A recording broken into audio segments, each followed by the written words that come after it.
అప్పట్లో అడవుల్లో నేర్పేవారు విద్యలు. ఎందుకంటే అడవుల్లో ఏదో శుభ్రంగా చెట్ల కింద కూర్చుంటారు, చెట్ల కింద చదువులను ఆక్షేపించక్కల.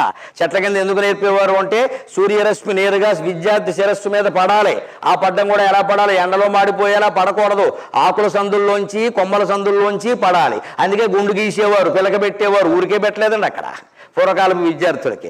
నేరుగా మన మెదడు మీద సూర్యరశ్మి పడితే మెదడు వికసిస్తుంది. అలాగని ఎండలో నిలబడ్డామనుకో ఉన్న మెదడు మాడిపోతుంది.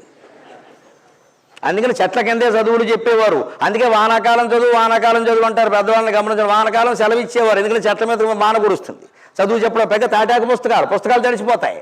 అందుకని వానకాలం సెలవు ఇచ్చేవారు. అందుకే సెలవుల్లో ఎవరు చదివేవాళ్ళు కాదు. అంతే కదా, ఇప్పుడు వేసవకాలం చదువు కింద లెక్క, చదివేవాళ్ళు కాదు. అందుకే ఎవరన్నా చదువురాని వాళ్ళకు ఉంటే మాదేముందమ్మా వానాకాలం చదువు అనేవారు. అంటే వానకాలం చదివే అవకాశాలు తక్కువ ఆ రోజుల్లో చెట్ల కింద. ఆ రోజుల్లోనే బ్రహ్మదత్తుడు అనే ఆయుర్వేద విద్య నేర్పి 10 మంది విద్యార్థులను చేర్చుకున్నాడు. మేనేజ్మెంట్ కోటా ₹1,00,00,000 ఈ గొడవలు అప్పుడు లేవు.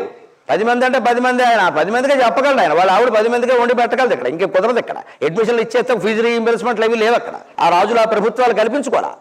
10 మందికి నేర్పాడు. 10 సంవత్సరాలు నేర్పాడు. తెలుసా, ఎంబీబీఎస్ ఇప్పుడు కూడా మీరు హౌస్ సర్జన్ అన్ని కలిపితే 9 ఏళ్ళు పైన అవుతుంది. 10 ఏళ్ళు నేర్పాడు. 10 ఏళ్ళు లెక్కలేదు. నేర్పాక వెళ్ళిపోతున్నారు. ఓ పరీక్ష పెట్టాడు, ఒకటే పరీక్ష 10 ఏళ్ల తర్వాత. ఇప్పట్లాగా ఏటా టెస్ట్ కాదు, వారం డైలీ మంత్లీ టెస్ట్ కాదు, డైలీ టెస్ట్ కూడా వచ్చింది. గర్భిణీ స్త్రీకి కూడా ఇన్ని పరీక్షలు లేవు. అదే వాడు చదివేదేమో LKG, వాడికేమో ఇన్ని పరీక్షలా. వాడు ఇంత చేస్తే వాడు చదివేది LKG, వాడు వీపు మీద 10 kg, వాటర్ బాటిల్ లీకేజీ, చద్దన్నం ప్యాకేజీ, ఇన్ని గెలిచేవాడికి.